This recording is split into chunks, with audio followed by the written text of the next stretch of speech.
if you have people that are very purposely bringing negative energy to you and your family, why stick around? Okay, so how many of us know picky eaters?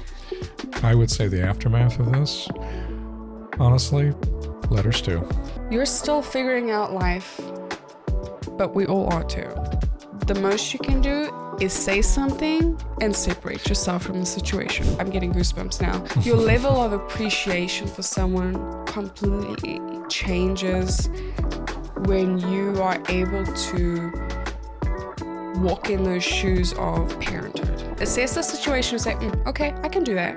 If they're going to find what he wants, it sounds like he complains about it. So I'm going to peel back the layers just a little bit more. When I confronted my sister-in-laws, they denied anything was done intentionally and said I was overthinking things. The gaslighting in this one is horrible. You know what? I get the 40th anniversary, but on any occasion, that's not good.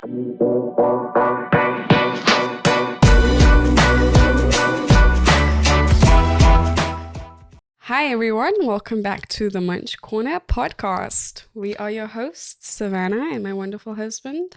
And this is Omar. So we are here to give you wonderful stories that we're reading off of Reddit or other stories that we have, and we're sharing with you as kind of our nice giant community of people. This is going to be fun. We've recently just come back from France. We traveled with our... I do notice the way she says it. It sounds so much nicer than me saying we just came back from France. So it's the charming accent that she has. Yeah, he doesn't let me forget it. No, well, nobody can. I pronounce a few things differently. She thinks that I have the accent.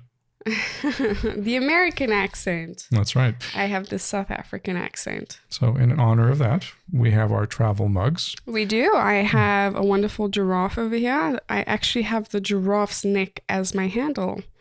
Look at that. Omar has the rhinoceros. Rhino holding onto the mug. So these are very special. These are mugs I brought back with me just before I came to the United States. But we'll do a story time on that. But today we want to delve into just travel stories in general. And before we get started though, right, we have our tea. We do have our tea. Which tea do we have today? So I always like to surprise Savanah with tea because it's nice to get different flavors. All right, I'm giving it a sniffle, everyone. She's going to check and see if she knows what it is. It's going to be hard. This is one of our wonderful tea blends. So there's no milk. There is no milk. Ooh, this is a new one. It's a new one. I don't know this one. Is it the elderberry? Berry? No, it's not the elderberry. Okay. So this is one of our August tea blends that we actually enjoy quite a bit. It's called Mojave, and it's a combination of smoky hibiscus with dark cherry. Oh, nice. Yeah, that's the cherry I'm tasting. Yep. Very sweet. So with that, I distracted everybody, but let's go ahead and get into our stories. Okay. So make sure you have your cup of wonderful tea or coffee, or if you're a water drinker, that's great. And we can dive right into it. So, first one. Ready? Set? Ready, set. All right. Am I the a-hole for not letting my boyfriend come on vacation with me because he's a picky eater? Okay, so how many of us know picky eaters? I think there's all kinds. And we're not talking about, we'll talk about little kids. Little kids want their little things. Well, there's different spectrums of picky. Okay, I like this. Let's go down this path. Let's see what the different spectrums are. It's like you said, a child, right? Most kids, I mean, at least if I'm looking back, my brother wouldn't eat anything green. I think your uncle still is the same. No, even though he claims differently. Don't put him out there like that. I'm sorry. Craig is a great guy, but his version of vegetables is it comes in the form of meat because it was eaten by something. He does pretty good. So he's a carnivore. He enjoys the salads we make him. So he does take the ribbing very well. That is my uncle. Yes. Just to clarify for everyone, I'm very close with him. He also has a nice nickname. Bushman Craig. Bushman Craig. Because he actually does love being out in the bush. He's got so much experience being out. He grew up in Botswana for the most part, and he's worked around wildlife, and he's always gone in, like, shot like rabbits and birds, and he would clean them up himself and cook it himself. So this he is the absolute definition of a bushman. So Yes. we love using that term. He's taught me many things. So for the hunters out there, he would be probably one of your best friends. This is not the thing that we typically do. He loves his meat. I think us South Africans in general love our meat. So, all right. Well, let's dive into it before we forget about it. All right. My boyfriend has tons of food restrictions and is picky in general. He basically can only eat chicken fingers, grilled cheese, mac and cheese, and pad thai. Is he 6? Sorry, the pad thai was actually, that gave it away. He's an adult. That's totally good. I would be rather concerned if she was dating a 6-year-old. Yeah. Okay. I've never seen him eat a vegetable. That's not good. Okay. We just started dating a few months ago, and I love him, but I eat everything and I'm very laid back. I know I'll have to plan my entire day around finding food he can eat, on top of listening to him complain that things aren't the same. Even if a restaurant does have chicken fingers or mac and cheese, it won't be the same as what we get at home, and I just don't want to hear about it while I'm on vacation. Ooh. I feel bad. Am I the a-hole? There's a lot of restrictions there. Wow. So there are two things we're seeing here. We're seeing somebody that has some dietary restrictions, and I think part of that, maybe he's gluten intolerant, might be a few things like that. No, this sounds like a food preference. But the rest of it is all food preference. Gosh, I don't blame her. Can you imagine trying to go and find chicken fingers at every single restaurant you go to? So let's ask ourselves the question. Okay, I'm going to go out on a limb here. Do you think he grew up with chicken fingers and mac and cheese? Probably. Okay, so... Or he left home and that's basically what he fed himself. Because that was probably the easiest thing to grab off of a shelf, like a box of mac and cheese and chicken fingers. Right. So, all right. So chicken fingers and mac and cheese. She wants to travel. She didn't let us know where she's going, either which way. So anecdotally for us, part of enjoying traveling is actually trying food. Right. So I mean, that's like the best part of it. I mean, if you have a full day of activities and you're ready to have a great meal. Well, just imagine you're anywhere in the world. Wouldn't you want to try the food that you're going to visit the country? Why not? Because I mean, we have what we have every day over here. I mean, if you're traveling to some great cities, they're also going to have great food. He does try pad thai, so we have Thai to help him out a little bit. And it's interesting because pad thai is a much more complex flavor than we don't know what pad thai he's eating, but point is, it sounds like it's only those 4. All right, so back to the idea. She wants to enjoy a trip. I think she wants to enjoy it with him. And everything. Yeah. And she's going to want to explore the food. So there are 2 things that I'm hearing in here. One is he's difficult, so I will tell you, traveling. So Savanah and I travel really well. Like, we're in sync. And if you're traveling with somebody who's not like that, it makes the travel challenging because there's so much stress in traveling. So we're very open to new things. Yeah. And I think you and your partner don't have to be exactly the same. But when it comes to, I think you want to go off on a great adventure, there's something about being spontaneous and seeing something strange on the menu and saying, "Oh, we're going to give it a go. Let's give it a go."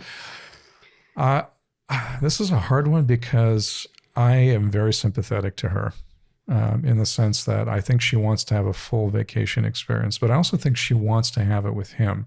So she does want to have it with him. She did mention, though, that even if they do find one of those things that he likes, he's going to complain that it's not the same as back home. So it seems like either which way, if they're going to find what he wants, it sounds like he complains about it. So I'm going to peel back the layers just a little bit more. If he is so interested in vocalizing how his displeasure over the way a mac and cheese is put together, and he'd rather have it at home, there's something more going on with him. I mean, food pickiness is one thing, but it usually comes from other parts of life and personality. Honestly, I mean, she's not the a-hole for wanting to have a vacation that feels like a vacation, but I do think they need to sit down and talk about what is it like to actually have an adventure together that does include food. It's not going to be just food, because it does take it away, because he's being negative. And if he complains, it's one thing to say, I don't really have very much on the menu, and then he'll pick something. And that's a picky eater as well. But the picky eater that complains tells me there's something more going on. Keep in mind, is she not going to go on every single vacation with him for the rest of the relationship? No, this is a much bigger question. Yeah, and you're right. It's going to turn into something much larger. Do you want to live with someone who is not going to change their ways and change how they eat? And are you going to be okay with that? This is the number one question she should be asking herself if you're really trying to dig into the relationship. It's going to be worrisome, because the last thing you want is to go on a vacation and start questioning whether or not do I want to bring my partner with. Because you should naturally want to do it. I think, at least in my case, if I think of there's something really fun to do, it's like, oh my gosh, I can't wait to go with Omar, and our son. In some cases, obviously, our son cannot come. We haven't been on vacation without him. But it's a much bigger relationship question. So what do you suggest for her? I have a suggestion for her, honestly, but now that I'm thinking about it when we're talking. I have a suggestion that she needs to internally think about if she has a serious conversation with him and he responds back that, he feels he's never going to change his ways, she needs to be okay with that. So I have a different suggestion. Mm-hmm. My suggestion is she goes on vacation with him, because going through that experience is going to tell her a lot about him, and he's going to learn a lot about her. Yeah. And if you're on a vacation and you can't relax and enjoy yourself with your partner, you got to think that life is going to bring you a lot more than a vacation. So right. I mean, give him a chance, see how it goes. But from what it sounds like, still talk about she's it. Already right. Don't put it underneath the rug. It needs to be spoken about. Yeah, I think so too. So okay. I wish them both luck, because this is the journey of discovery. And unfortunately, sometimes you don't find things that you always want to, but it is going to be an adventure. All right. Well, let's see what one or two people said here in the comments. I'm curious to see what they're saying about this picky eater. And mind you, just as a little anecdote, as Savannah's looking for this, we recognize that with our son, we would like his palate to be as wide as possible. So he may not like everything we feed him, but we certainly want to explore things with him. So having him eat with us is it's the best. That's one of our little pleasures, even though he may refuse to have it. So anyway, but I think this is the key for him to develop a great palate. Did you find something interesting? Right, a few. Okay. All right, let's hear them. Someone asked, does he even want to go? Have you told him the reason why you don't want him to go? If so, how would he react? Does your boyfriend acknowledge his childish eating habits, and would he be adult enough to know better than to constantly complain while being abroad if you talk to him about it beforehand? As an anecdote, I live in Japan and had a friend and her boyfriend come visit me. My friend's boyfriend was also a very picky eater, was insufferable during their visit, and essentially ruined the trip for my friend. He couldn't even eat. I am going to butcher this. Please correct me. Yakisoba, because it had bits of cooked cabbage in it. So they ended up going to KFC, McDonald's, and Mr. Donuts every single day they were here. No sushi, no okonomiyaki, no curry, no ramen, no tonkatsu. Can you imagine coming all the way to Japan and not being able to enjoy that stuff? My friend was so peed off, and they ended up breaking up shortly after they got back to the US. So the experience and the experiment can work, and it may not be a great vacation, but you'll learn enough about where do you want to take your steps. It'll be eye-opening. Yeah. I think so. There's very much a restriction if someone is set in their ways, and it's kind of engraved in who they are because it's from a young age. Like you said, they probably were raised with that. I'm guessing that. Of course, we don't know the backstory why he does this. However, that being the case, he isn't 6 anymore, so he is definitely an adult. And it's going to get to you long term. I think it's going to get to her, even if she in some way accepts it. there's always going to be this part of her that can't fully open up because he won't be immersed in the experience with her. Yeah, agreed. All right. Well, I think we can move over to the next one. All right. Let's see if we have something more juicy and And just fun. by the way, No pun intended. Japan. So- Japan is on our bucket list. Oh gosh, yes. We are absolute sushi lovers. Right now, I'm obviously restricted. Yes. But- and when that restriction lifts, it is the first thing she's going to want when our daughter arrives. When our son was born, you bet I made him get sushi. Yeah. And so that was like, there was no, what would you like? We knew what it was. Oh, it was And already set in stone before. We even took a picture of this where the sushi showed up and it was sitting with her. She was still in the hospital We bed. ordered it to be delivered to our room, by the way. Yeah. And so we were in the hospital when she says our room. Our son was born and we had a 24-hour stay that we were there. Mm-hmm. So she had this luxurious bed, which probably wasn't. It's okay. It It's was what okay. a hospital bed is. Yeah, and then Rylan was with us as he was being tested mercilessly by the nurses, just to make sure he was okay. And that was her big happy moment. So taking a picture of her, it was like one of my favorite little memories of You just, being over there. you just Smile. see all these takeaway containers of different sushi scattered as much over the bed as possible. And me sitting over there with this big smile on my face, Yes. ready. I waited 9 months for this moment. Yes, You she bet did. I'm going to enjoy it. And she is going to enjoy it again. So we're It's looking going to be forward to great. it. We're excited. It's worth it, though. All right, what do we have? All right. Am I the a-hole for abandoning my daughter on vacation? This doesn't sound good to start with. This sounds horrific. Okay, Oh my so goodness. we love these titles because these titles sort of like draw you in. Of course, they're intended to, but Right. now Until it's you like, get some context, what's the though. backstory here? Okay, What's the- let's dive into it. Okay. My wife and I have always dreamed of celebrating our 40th anniversary with a luxurious vacation. Congratulations. 40 years. It's great. It's great. Uh-huh. Just the two of us reliving the romance of our early years. We had it all planned out for years, and now we're excited beyond words. Enter our adult daughter, Jane. Jane and her husband got wind of our plans and promptly invited themselves. Oh, this is not starting off well. Oh my gosh. And their 2 children. Oh. So 9-year-old female. Not a +1, a +3. That's a family vacation. That is not an anniversary. Okay. 9-year-old female and a 5-year-old male along. I originally put my foot down and told them this trip was just for us, which upset her.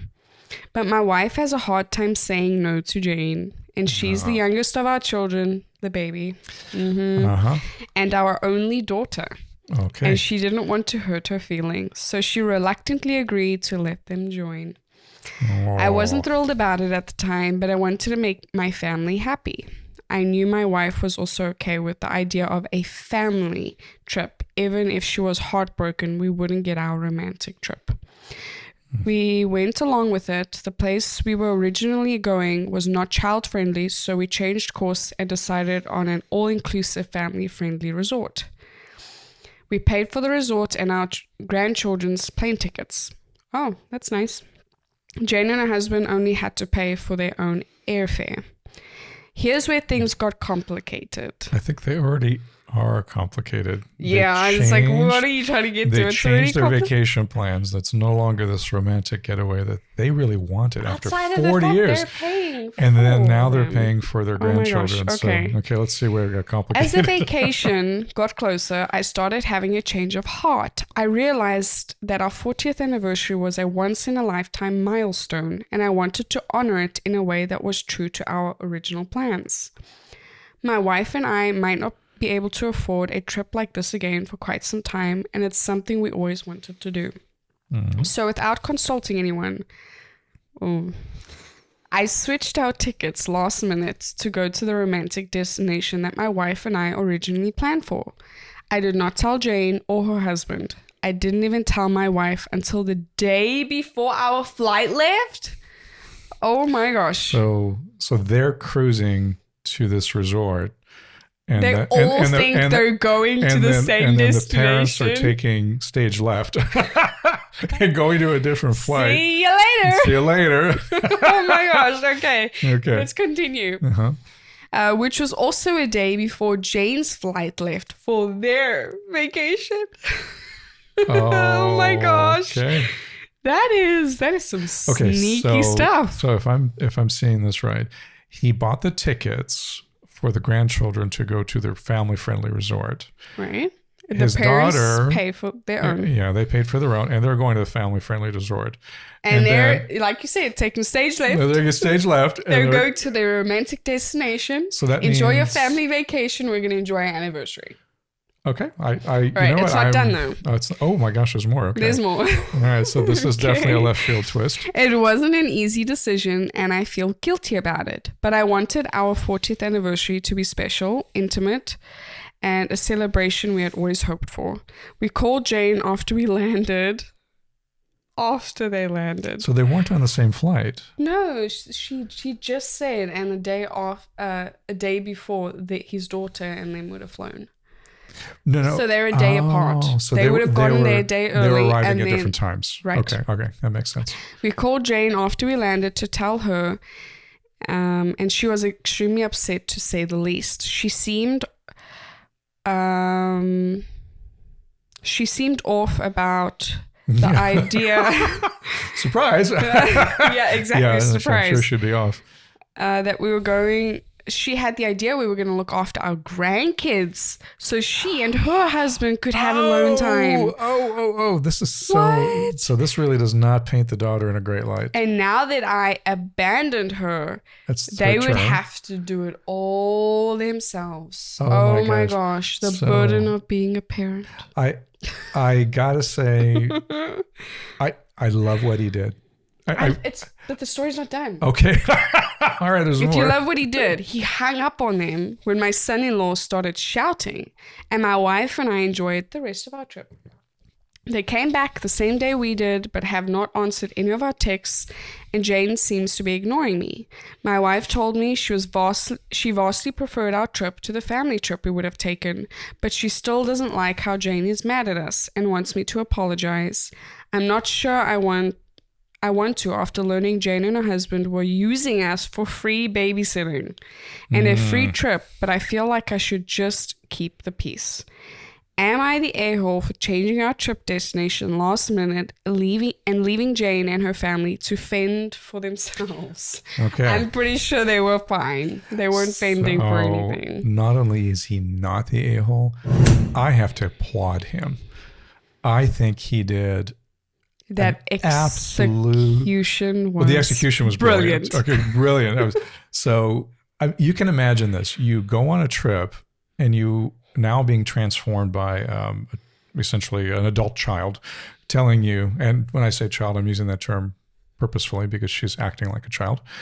Mm-hmm. And she has children that need to have looking after. And the anticipation is not only were her parents going to pay for their vacation, and I'm sure if they were kind of hoping the tickets for them would have been paid for as well. So they had the resort paid for. It seems like it was their only expense at that point. Yeah. And so now and then they wanted to have free babysitting. On her parents' 40th anniversary. You know what? I get the 40th anniversary, but on any occasion, that's not good. No, it's not okay. It's not okay. You cannot boogie trap someone into going on a trip with you and somehow having this expectation that, I'm going on vacation. It doesn't matter that they're on vacation. No. I'm just going to trap the kids with them and we're going to go have some fun. And so their plan was all the way through for them to have some time, have their kids watched by the grandparents. And that's it. I'm proud of the dad. I am too. The mother, like you said, the mom has never been able to say no to her growing up, and this is where I think things spiral. Welcome to being an adult. There's a level of discipline and letting your child know that there's going to be times where we cannot do things right now, or it's not going to go your way, and that's okay. It's nothing against the child, but that's definitely, I think, a fault on the raising part of her. That she assumed that, what's this big change right now because I've gotten my own way all my life. Well, they definitely have spoiled her. Mm-hmm. but he's just, I'm smiling ear to ear. He's brilliant. He needs an applause. That is I would agree. Brilliant. Well done. We are proud of you. You made us turn around our judgment on that title. Yeah, and he did the absolute right thing for him and his wife. He's not the a-hole. No, he is not. And I think they had the vacation that they should have had. I mean, so let's put this in context. So 40 years, right, together. They cannot afford vacations like this. And this has been in their mind for a long time. And so if we put 40 years, they have to at least have been in their mid-60s. Sure. Okay, so they're in the mid-60s, and daughter number whatever, the youngest daughter. Their only daughter. Their only daughter, okay. Which is what made it more difficult to say no. And now chooses to do this. I'm still a little blown away by the fact that an adult woman with her husband agreeing, so both of them, wanting to fully use their parents and grandparents with their children. Because, if they had ended up in that family resort, they would never have gotten. The grandparents would have been watching the little ones the entire time. And so not only did he have to change his vacation plans for something beautiful with his wife, and it was all because of a very selfish, essentially, daughter. You know what? The dad, for once, I think, took a stand and did something for him and his wife. And it's not like, as the title suggests, the abandonment. No, but it was a great title because she felt abandoned. She did feel abandoned. So that's the term. But I mean, for you to turn around and say, I feel abandoned, it's like, I paid for an all-inclusive family resort trip for you and your family, and you can't even be grateful for that? So let's see the comments. I think I'm curious about those. But let's see what people are saying. But while you're checking that, I would say the aftermath of this, honestly, letters too. All right. Here it is. Exactly what we said. Do not feel guilty. Not even for a second. Poor you. If I'm reading this right, you paid for their all-inclusive holiday accommodation and flights for the kids. The daughter and sister-in-law only paid for the 2 adult flights, and they're still not happy. And how ironic that they're mad that they didn't get to have a romantic break alone when they literally attempted to sabotage that for you. Not the a-hole. Yes. So I do have a twist. So I know the mom wants everything to kind of go back to being peaceful. I get that. However, I think it's the daughter that needs to apologize. Oh, without a doubt. Yeah. So it's not the other way around. It's not the dad that should do it. No. So. No, of course it's not the dad. It was your 40th anniversary, and that only happens once. Again, I think people are on his side. Yeah, I think it's pretty clear. Wow, that was interesting. That's a family dynamic thing that adds into the travel on top of it. That's a great one. I like it. That is a great one. I mean, I really do appreciate a good story when you give a title. And it's almost like you assume what your decision is already going to be. This is the nice thing about these titles. And this is what makes it so fun to read and dive into. Because, we all jump to assumptions very quickly. And context can make a very big difference. And we are proving that again. All right. Our next one. Am I the a-hole for ruining our family trip over matching outfits? Okay. All right. So in all confession, Savanah finds it amusing, but sometimes when she puts something on, I try to find an element on what I'm wearing, and I don't have clothes that match. He's so funny. He'll wait for me to get dressed, or he'll see what I pull out to put on. He'll peek his head over wherever I'm at, and he's like,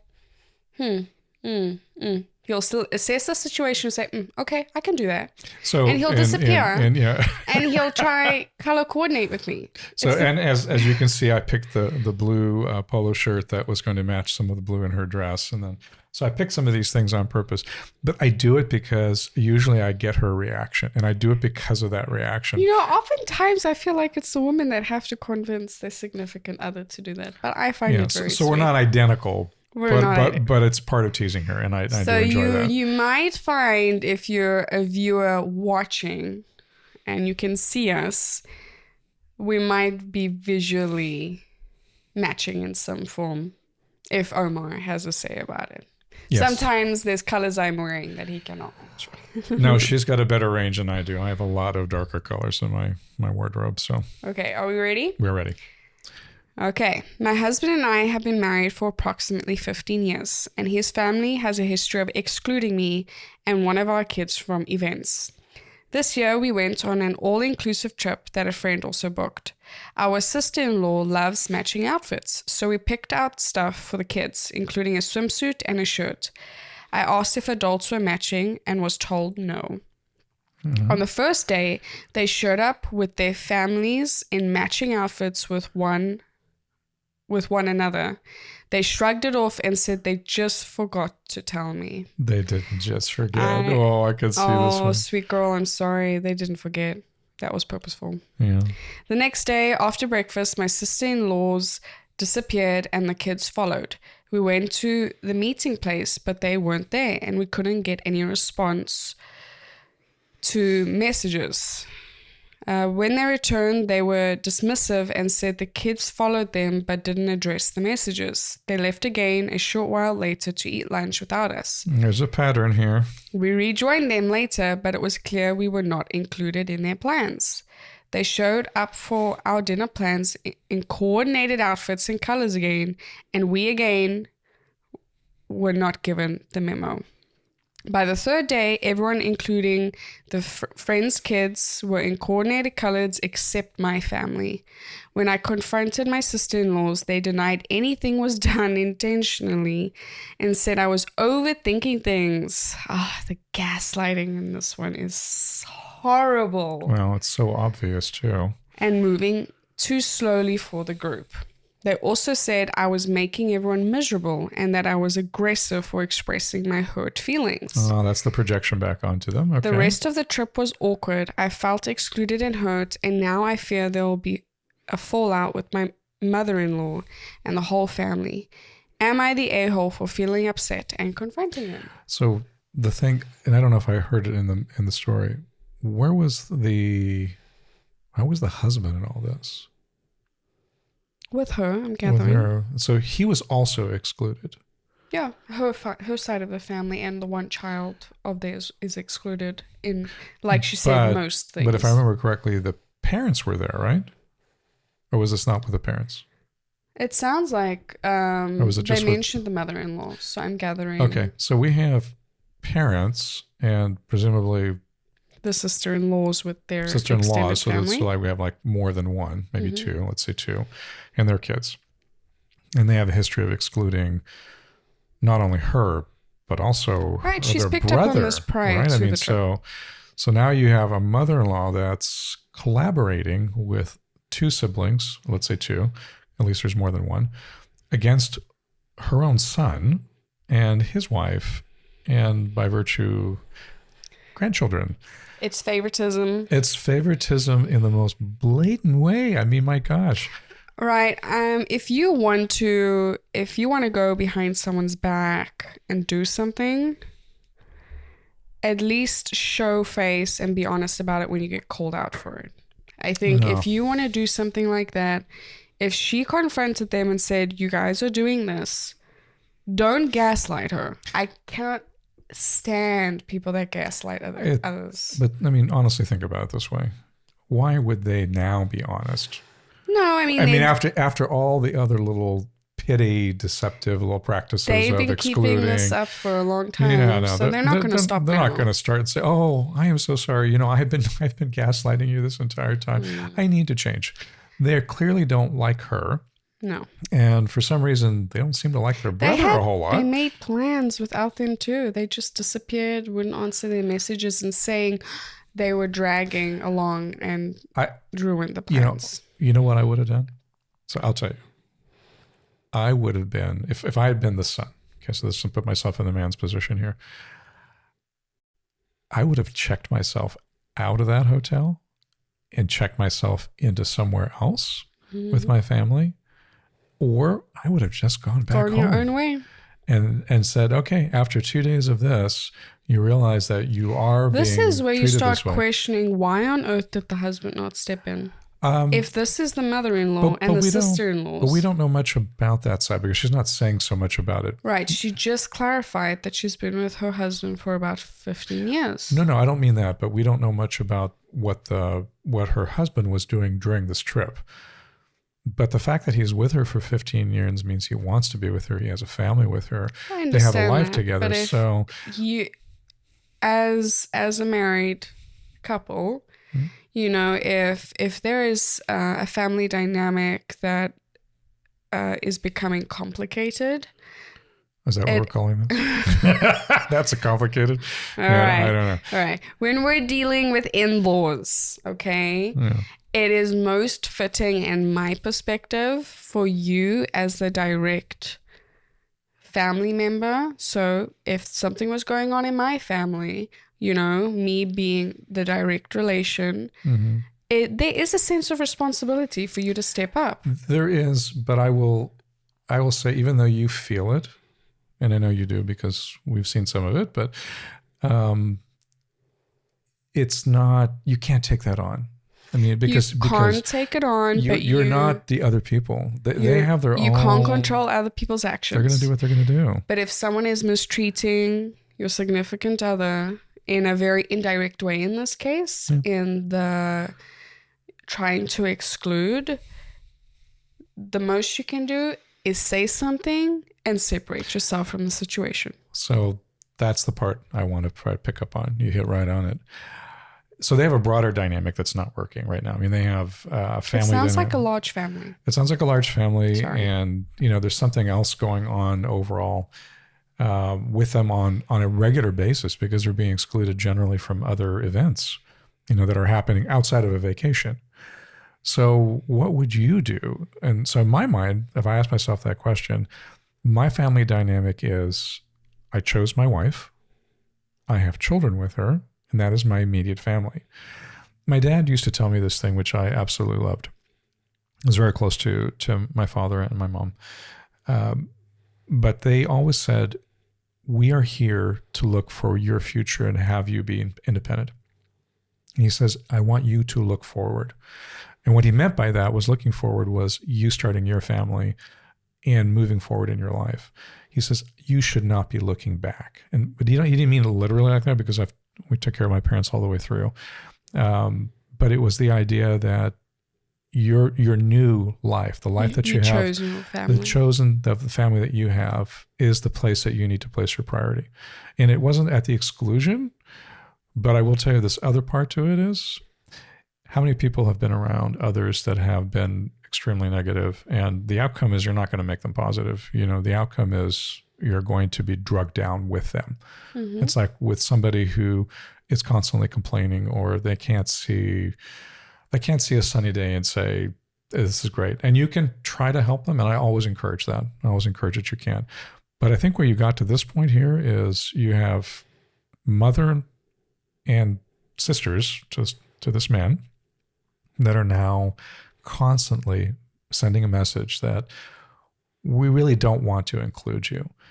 And if it were me, I would say, go your own way. And that's as simple as that. And then if there's family events, you have other plans. You don't need that dynamic in your life, to me. And you get enough of it with maybe some people you work with or people you see out there. I don't think you want to invite that into your home. I think you touched and to your on children. it. You touched on it. It's if you have people that are very purposely bringing negative energy to you and your family, why stick around? Well, just leave. If they want to exclude you, then go your own way. Do your own thing. So here's one thing we didn't talk about. Mm-hmm. How do you think her kids felt? Oh, terrible. I mean, at their age, when they're young like that, and their cousins are... Grandmother and cousins. Yeah, grandmother and cousins. Aunts. I mean, just to share a little bit about myself, my dad came from a big family. There were 6 of them. And my sister and I had this very big affinity to particularly one of our aunts. And I think the reason for it is because she was very international. And there was this glamour that you see as a child. I mean, as an adult, you look at her differently. And so we always wanted to be around her. And she clearly, we were second. We were second to her nieces. And you notice it as a child. Oh my gosh, yeah. And so the reason I'm bringing this up is not necessarily to talk about my particular past, but it's the dynamic that you see with kids, and kids are very sensitive to that. So if they know if they're on the outside, watching more than they're listening. They are, and they're seeing the actions that are happening. Not only the actions of grandma, but aunt this and aunt that, and then obviously the parents too. So, I mean, to me, this is an opportunity. She is not an a-hole by any means. And this is an opportunity for her and her husband to say, let's forge our own path where we can actually find joy and no stress on holidays, and then have something wonderful for their kids. Have their friends come over. Forget their cousins. Surround yourself with people who want to be around you, support you, love you, include you, celebrate you as a person, and exclude the other bits. So this is an interesting travel and family dynamic one. I think they're probably mostly kind of a combination. It is, but it's about family trips, so that's why it's great to cover. Do we have some comments that are fun to look at? No, I think everyone is saying more or less exactly what we're saying. All right. Nothing that's standing out. I think we really touched on it. Our next story, it will be probably our last one. Okay. So am I the a-hole for refusing to go back to my originally assigned seat on the plane? Oh. Oh my gosh. Savanah and I, this rings so many bells. I'm curious to see where it goes. You know that saying where enjoy the journey, that's most of the fun to get to the destination, not when you're on a plane. I'm sorry. If you're on a plane for 10, 11 hours... So Savanah and I have traveled a lot. I mean, just part of our history, if you haven't caught some of our earlier episodes, is we met 10,000 miles apart, South Africa, California, and we had almost 2 years before we could actually be in the same place physically, permanently. So how do we do it? We traveled back and forth. So being on planes. Oh my gosh, that was so much of that. We've been there, done that, and even more. So. And so we've traveled sometimes together, but oftentimes alone, going different places so we could meet each other. And I'll tell you, the trip to South Africa is between 24 and 27 hours. Of that, we'll cover our travels. We will. I think that's going to be a great episode. But let's see where this one goes, because the title is very interesting. I, 31 female, was traveling today with my 19-month-old son on a plane for 3 hours. My son, being under 2, has to sit on my lap. I also had a big backpack with all the necessities that I keep on the floor and easily accessible. It can get crowded fast, but it's just how it is when you travel alone with a young child. I got assigned a random seat, 12C, at check-in, and ended up being in a row with no other empty seats. Although I appreciate it when there's an empty seat next to me, as it greatly improves our flight experience, it's not an expectation I have, and I never ask for it at the checkup. Once the boarding was completed, but before takeoff, a flight attendant came to me and offered to move us 3 rows up, 9C. Because there are 2 seats available and that they usually try to accommodate people with young infants, I was delighted and accepted right away. The flight attendant helped me move my things and explain the situation to the other passenger on row 9. The passenger did not appreciate it at all. She started complaining to the flight attendant that she was planning to sleep on the flight and that it would be impossible now, that she specifically chose the seat while checking in online because the row was empty and it's going to be a nightmare now. Ooh. Let's finish up. Okay. The flight attendant simply explained that both my seats, old and new, are standard, that the woman only paid for her own seat, and that their policy is trying to accommodate young parents if possible. The woman then told me that I should be ashamed to impose all this noise on people that are just trying to enjoy their flight, especially since it wasn't even my seat and I didn't even pay for it. Honestly, I'm really not good with confrontation. I usually end up either crying or apologizing, so I just ignored her all the way, as if she didn't speak at all. That got her even more angry, but she finally stopped complaining after a while. My son ended up crying only once. I got some stinky eye from her and some other rude comments, but all in all, the flight was way more comfortable for us this way. So I don't really regret switching seats.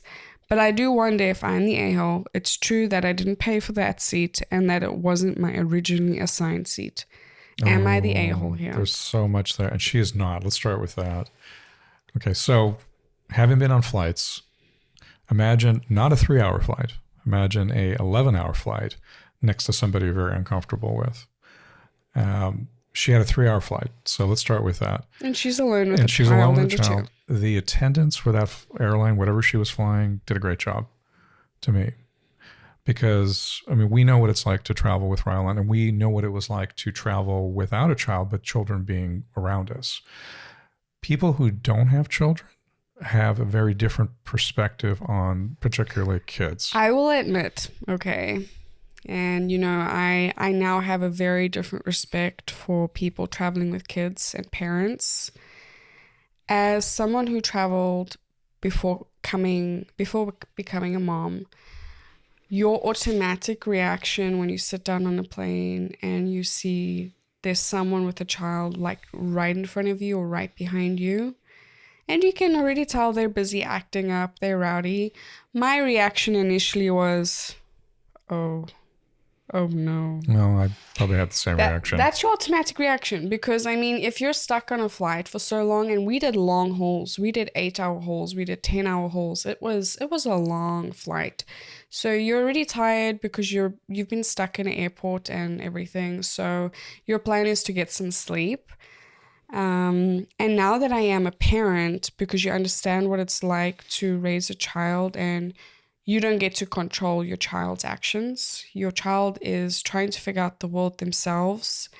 And as a parent, you're doing everything you can to I'm going to have to stop calm you the for a situation second. down. You're right, because we're very conscientious of it. Some parents are but not. Some parents are I not. understand So that. I get that idea, because There I've is seen only both. so much you can do being in a close space with Absolutely. a child. Yeah. So I feel like, she got offered a seat. She was not in the wrong. I would take up that offer if I was traveling alone with our son, and, it wasn't as cramped as my initial seat I paid for, and I still get offered the standard seat, which is still in the line of what I paid for, and it's a different row. As a mom, for your child and yourself, you're going to do it. In that situation, yes, you're going to have someone that's unhappy. She originally planned to probably lay across all 3 seats, I'm gathering. Well, this is what surprises me about this. So I'll say it right up front, because I'm thinking, and I've been thinking about it. The real a-hole in the story is the other passenger. Of course. And because when you get onto a plane and you book your seats, you are booking them dynamically with everybody else. So you can only make the decision as to guarantee that no one's going to be next to you. So you can't have this mindset that, I'm just going to lie like I'm on a sofa. Can you imagine if you book this flight 2 or 3 weeks in advance, or even longer sometimes, at least for the international ones, you do them longer, then you're thinking that the dynamic in which you selected your seat was that. Now, this woman probably paid for that seat, because most airlines now do that. The woman who got on with her infant didn't. She was assigned a seat at the gate. So she did one of the things that I did before. I went to a conference once, and I didn't feel like paying $20 more for selecting my seat. If you want to select your seat on most flights, you have to pay extra, because it's a preference charge. Yeah. And so what I did is I said, you know what? I have a 2.5-hour flight from Denver. I can put up with anything for 2.5 hours. It didn't matter. Stick me in a center seat. And I'll tell you this right up front. I'm not a small guy, and seats are getting narrower by the day. And I would say half the time, I always feel like I have to sort of like insert myself in the seat.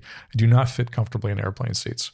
So for me to say it's like, I'm going to, whatever it's going to be, it's 2.5 hours. I mean, why? It wouldn't be that big of a deal. This flight was like 3 hours. This woman had an expectation she was going to sleep for 3 hours during this flight. Good for her. But it's a 3-hour flight. And she's making such a big deal out of a 3-hour flight. I'm telling you this now, point blank. if you are traveling and you're confined in small spaces with several other people, do not have expectations. Don't. No. Because our recent flight back from France, we had a bunch of wonderful chatty Americans coming back home to Southern California. They were a group traveling. They were a group, so I mean, they were kind of scattered around us. They were loud. Okay, that's just one thing I can say. Don't have set expectations if you're gonna be in a small space with several people, because you don't control what other people do. You can't control, whether it's gonna be loud, if someone's going to be watching a movie 24/7, which means there's going to be a glowing light despite them putting the lights off in the plane themselves. You're going to have someone doing something that's not going to agree with you. So don't walk in and get disappointed right away. Just take it as it comes. The amount of times you can almost like breathe a sigh of relief because you didn't build yourself up or work yourself up to, this is the way it's going to be. And if it doesn't pan out this way, it becomes disappointing. It's a human emotion.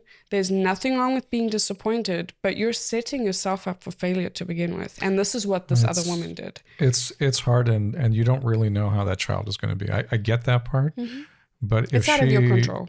Yeah, I think one of the nicest things one of the passengers said to us on one of our flights to France, I think it was either on the way or on the way back, I don't remember which one it was, but they made the comment on how well behaved Ryland was.